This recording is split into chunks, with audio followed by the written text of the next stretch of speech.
You're listening to the Vacation Rental Key with T&T, the podcast for vacation rental managers by vacation rental managers.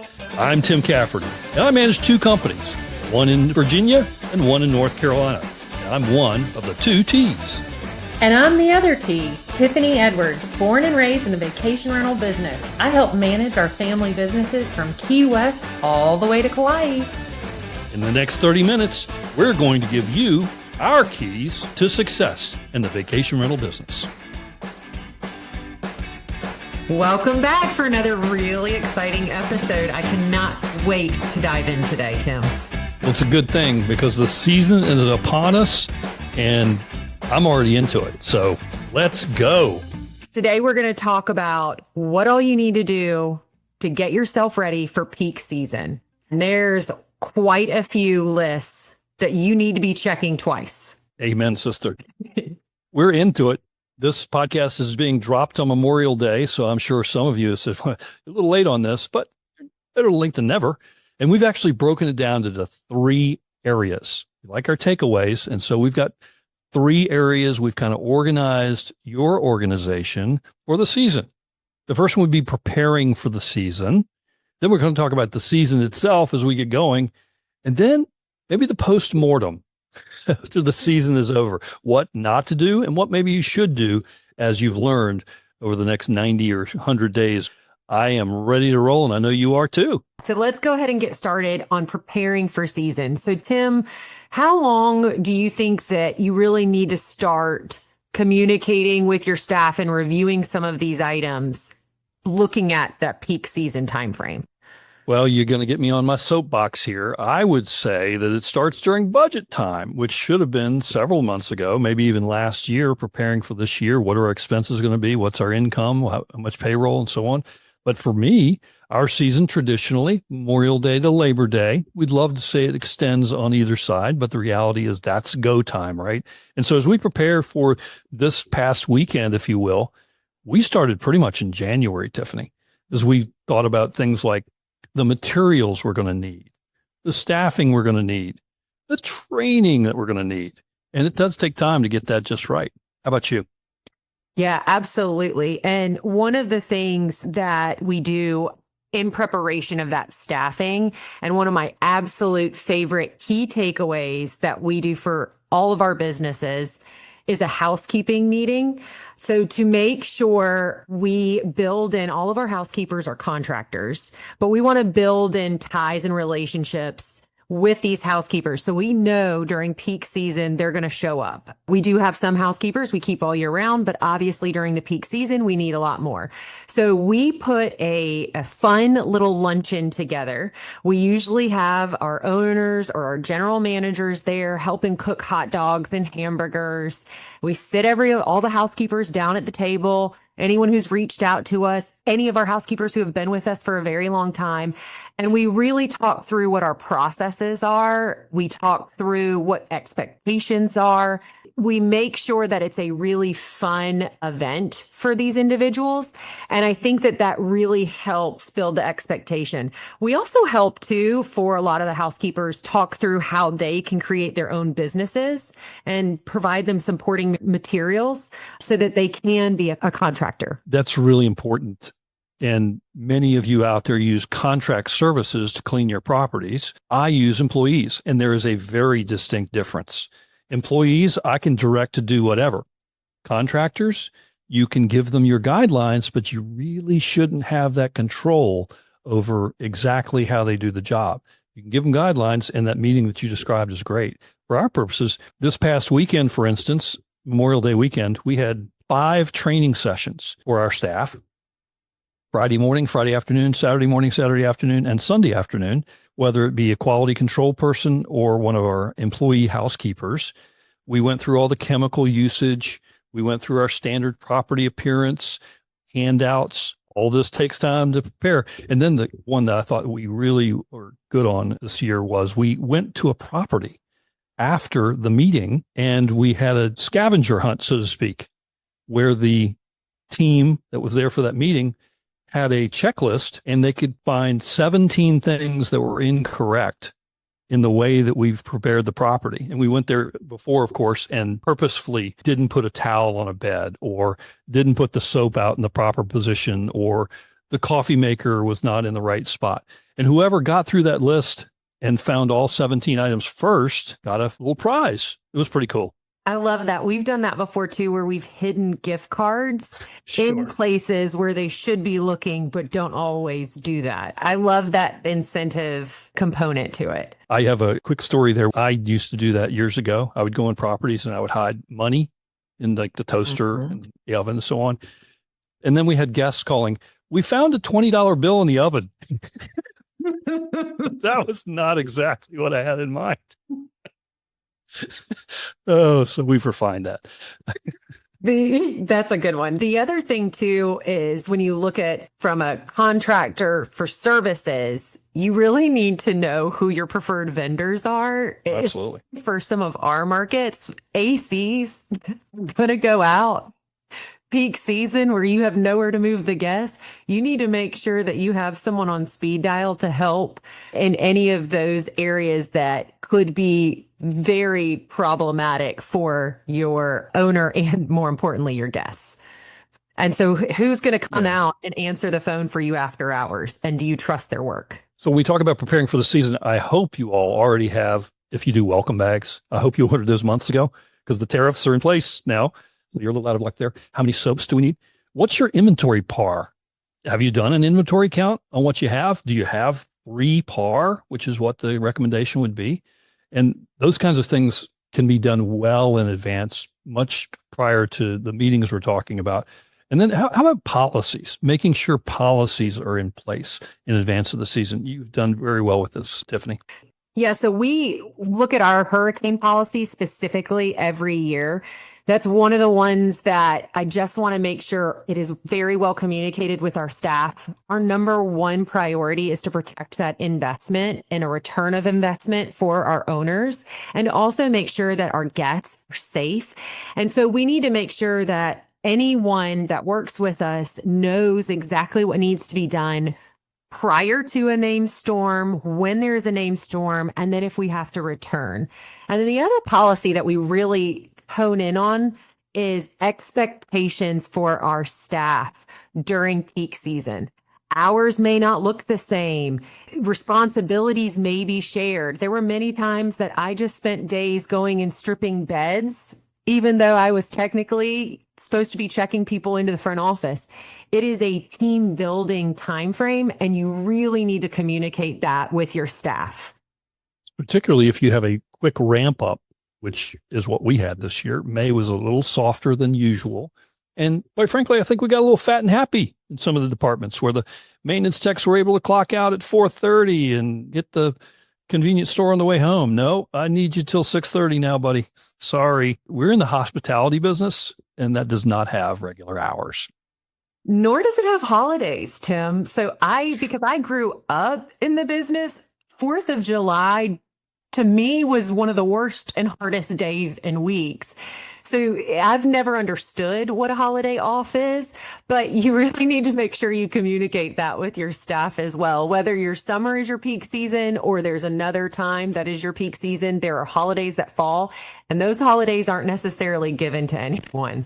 Yes, we have names around here for Memorial Day and Labor Day. They're called Mondays. And this year, July 4th is called Friday. So we are working, baby. So, yes, understand that. And then for your full-time year-round staff, you may need an understanding about paid time off. Yeah.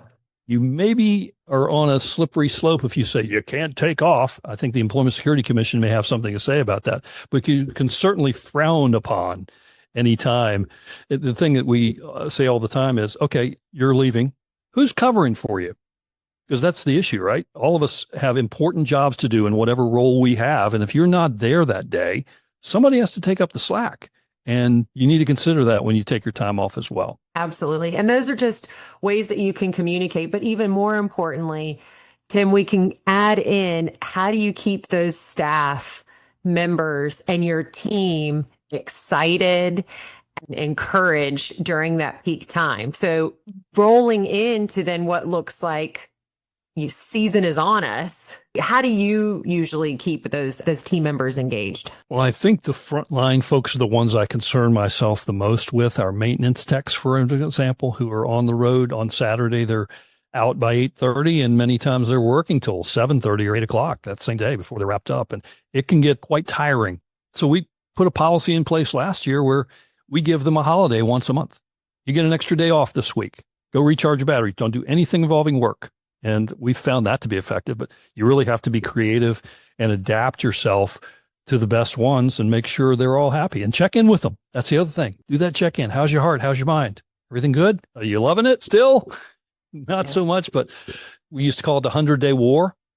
We only have 33 days left in the 100-day war. We're going to be okay. Pump them up every time. Yeah. And again, it's that team aspect and camaraderie. You never want to have it where it's woe is me. It's a mindset that's different and we're all in it together. We started on really busy check-in days, providing lunches at a central location. So at the office, so everyone could get together for a few minutes, grab a quick bite to eat. So no one felt like they had to go somewhere else. We could still stay efficient, but we had time together almost in a family aspect, right? Not everyone takes lunch at the same time, but we're all in the same room taking reservations, calls, eating.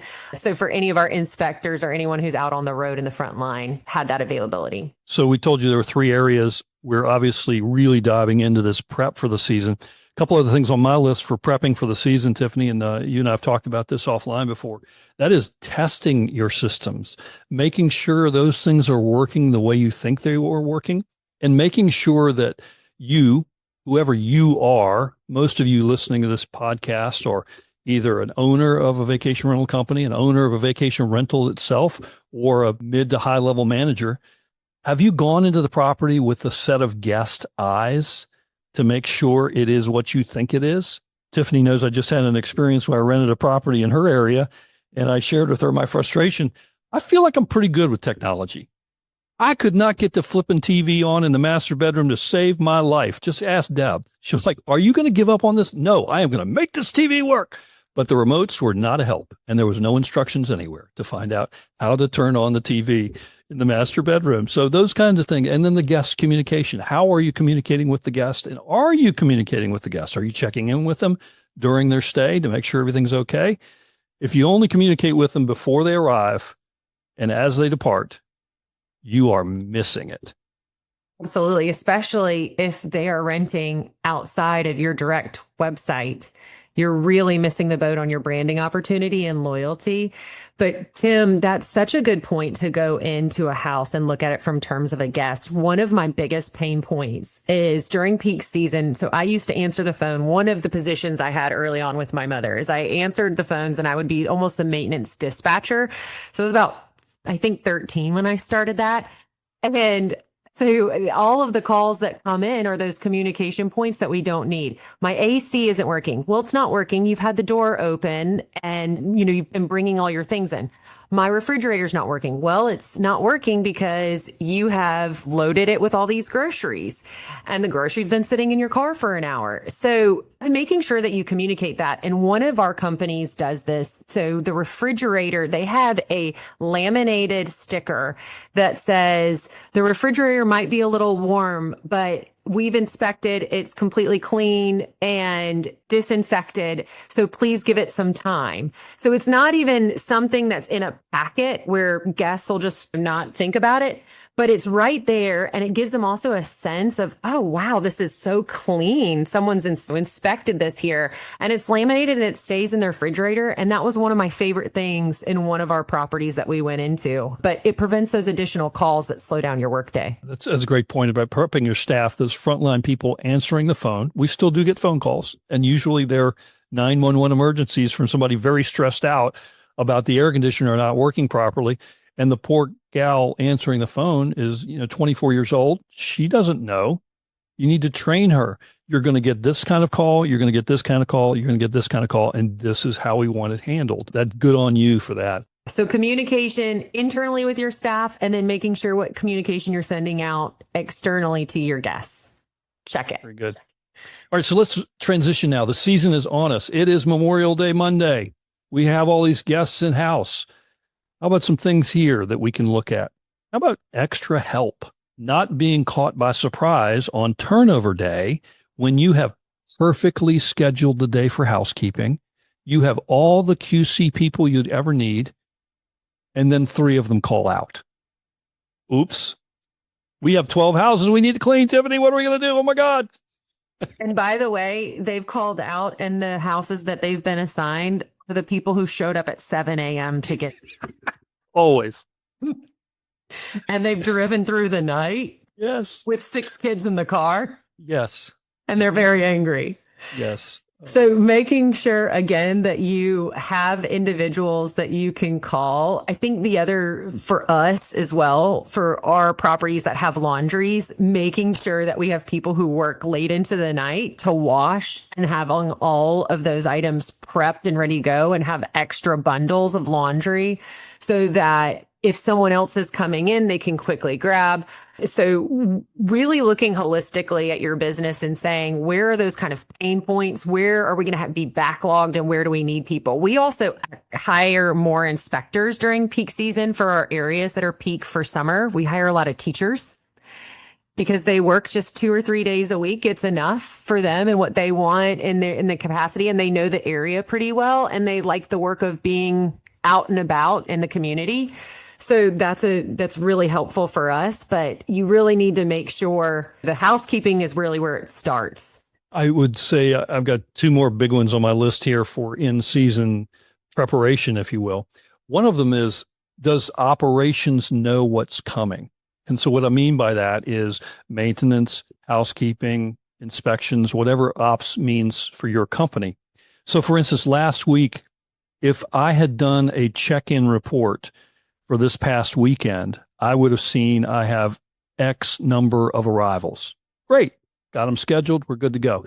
If I had done that report again on Friday, I would have found 24 additional arrivals that weren't on the list on Wednesday because we had a last minute booking.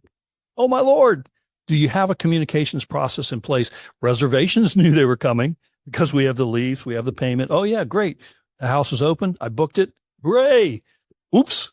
We have to go get it cleaned, or we have to go get it inspected, or there's something going on with the door handle. We need to go get that fixed. Making sure you have that holistic communications approach that everybody knows there's a check-in into ABC 123 on Saturday morning. And Tim, I'll add on to that too, because I feel like if owners live nearby and they see that it's opened for a short period of time close to it, they'll book it themselves, or their family members will come in during that time. So you really need to have your team be prepared for an owner arrival, especially if it's midway through peak season. That property could look a little different after some significant wear and tear. So how are you communicating that to make sure that those special owners that come in aren't being surprised, and you're not surprised by their arrival? Well, that's another pre-season thing we could do, making sure those owners are of a mindset that, hey, we could book your property 12 hours before check-in. So make sure you tell us when you're coming, because yeah, we've all experienced that. That's no good. Another one that you may not think of until after the fact is, are your billing processes tight? Let's face it. One of our core values is profitability. Don't hide from it. We're in this business as a for-profit agency. Everybody working here wants to make more money next year than they made this year. I'm pretty sure of that. I haven't checked with everybody, but I'm pretty sure. The only way we can do that is making sure we're billing properly for the work that we're doing, right? And when the season is upon us and those calls come in about the toilets clogged or whatever a billable scenario would be in your mindset, you insert issue here. Do you have the billing process tight, that you are not only entering the work order for the work to be done, but closing the work order and billing it? You do not want to be like I was a few years ago when I looked at the end of August and I found 700 open work orders, many of them from June. And it's very difficult to go back to an owner and bill in August or September for something you did 90 days ago. Yeah, I hate to say we've been there too. And really making sure that there's someone who does help go through some of those. We've put a little bit more on our accounting side during the peak season because they're right in front of the desk and maybe they can review a little bit more, but just making sure that those work orders are closed out, because those are really rough calls from an owner. when they get charged over and over in November. What else do you have for in season? What kind of things do we need to be thinking about as we are in the heat of the moment? So in the heat of the moment, I still think it's important praise check in with our team, which we've kind of talked about. But I also start planning out a end wrap up party, goodbye to peak season. You did great. So that our employees have something to look forward to. And we try to make it really special. Something, if it's a bonfire on the beach in some locations, sometimes I'll bring in California, we'll do lunch and do a little party in the office, but something so that everyone feels touched, heard, and celebrated, and that there's almost an end in sight. And so we start prepping for that by sending things out and communicating with our team. I love that. That appreciation is not just the beginning of the season, the end of the season.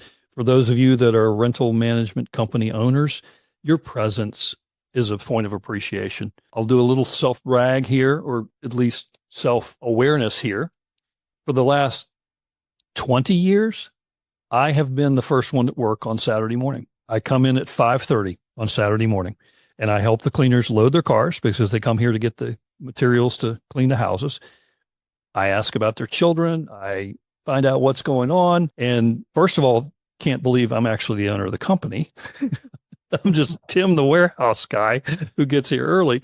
Are you really the guy that signs my check? So that's really cool. But then that weekly appreciation, whether it's even cold water and snacks available to them when they come in, just I really appreciate a good job done there. And if you haven't made some sort of a brag board, ours is a big screen TV in the warehouse area where we can put those kudos up there. We get comments from guests. That's the cleanest house I've ever rented. Aaron got a shout out from the guest at SS1234. Greatest house cleaning I've ever seen. Those go a long way. Absolutely. And I want to dive a little bit deeper, Tim, because I also grew up where my mom was the dispatcher on Saturdays, where we used to have 300 check-ins in one day, and it was 7 days non-negotiable rental. And my mom sat at the housekeeping office, and she'd sit on two phones. And prior to when we had keys, prior to the locks, the electronic locks, where we would know when a guest would leave, the keys would be returned, and I'd be at the front desk calling her to let her know to dispatch housekeeping. And then we'd have this constant communication of when guests came in. But to have the owner or the GM or whoever it may be in those office, one, it's appreciation, but two, you get to see a whole nother level of your business and the efficiencies or inefficiencies. And that kind of brings us a little bit more to our postseason of how you evaluate, but you're never going to see the ground up then unless you are right there on a busy, busy day and you're ground level. And let's face it, there's a certain awareness you have as a company owner and an upper level manager. So for instance, if I have Gloria who comes in as a housekeeper and just isn't looking just right for me, I've been known to write down what houses did Gloria do today? And let me see how those turned out. And invariably, Gloria is going to be a problem. If they come to work dragging butt, they're probably not going to find energy on the way to the house. Maybe they cut a few corners. Maybe they didn't do exactly what you're supposed to do. And you've got to police that stuff. Because in another episode, we're going to talk about your brand and professionalism, maybe 2 episodes actually. But at any rate, it all fits together. I like to say everything speaks. And that speaks loudly when you see a one-off and you need to follow up on it. Or you've hired a company for contract services, but you don't have the same cleaners week to week. So you know that the house isn't going to be consistent, but you now know why it's not consistent. The other side of that, when you talk about appreciation and in season, one of the things that I heard at a Burma conference recently that I think we're going to implement is a bonus for staff that report consistently. We talked about call outs earlier. How about somebody that doesn't call out? I used Gloria as a bad example. We used Gloria as a good example. Gloria reported to work every Saturday this summer, and she gets to go in a drawing for an 85-inch big screen TV. It works, telling you. I love that. That's great. I might be using that for some of our locations. use those credit card points to get some gifts that you can give away, and you bring it in a couple of weeks in advance so everybody can see the TV and they see that their name's in the hat. So that's good. Mm-hmm. So the postmortem, you can imagine, we've already given you many things that you should be aware of. So how did it go? When you do have a break in the season, and understand over the last few years, many beach areas especially haven't had that break in the fall, but there does come a time where you can step back a little bit and see how it went. How did our billing processes work? And what do we need to change to make sure we don't have those work orders that are 95 days overdue, whether it be from our individual billing of our own people going out, or that air conditioner vendor that you were talking about that you don't always use, and they're not the best at accounting and they forgot to bill you for that new unit. And so what kind of things do you put in place there? What kind of things did you learn from the season that you can put into place for a better season in the future? Tim, I'll touch on that, where some of those that we've done postmortem where we've learned. One of it, reviewing how many discounts did you give away? And I know before we've talked about not talking through, using the word discounts. How many rebates did you give away? Instead of maybe offering a dinner or offering more towels or offering some other type of services. And so we learned that a while back, because I think a lot of our property managers would just be easy to say, well, let me give you some money back, instead of maybe providing a different service or just a listening ear. The other thing that we realized too, we love Breezeway. We use it in all of our locations. We found that a lot of our tasks, it would be open the drawer, look in the drawer, review the drawer. So it was taking way too much time to inspect a property. So we were getting to only a few in a day where we could have tripled. And it was because there were too many tasks associated. So really taking a look at where were some pain points, where we can find efficiencies to earn or create more money and a better guest experience and a better experience for our employees. If you aren't exactly sure what Tiffany was referring to there, Marco DiDomizio had his ears covered there for a moment when she said the word discount. Our previous podcast, where we had the king of hospitality on, said never provide a discount. Give them a guest loyalty. Give them a credit towards a future stay. Those kinds of things work very, very well. That way you have also the second opportunity to earn that business back. Great strategies there. Okay, we've covered a lot here. Anything else on the post-mortem that you can think of that we should pass along to these folks? The only other thing I would say is really looking at when did you start your preparation for peak season? Because now in the post-mortem, you have plenty of time to reassess, but create another action plan of when you should be looking at this. And if you have a budget, go back and say, well, I didn't put enough money in this line item. As we get prepared for budget season, which is going to be about 2 weeks after the season for Tim's crew, we better make sure we remember that for the future. I hope you got something out of this today, folks. We're both in the throes of the season just like you are. I hope you prepared properly. I hope many of this doesn't resonate at all because you got it knocked.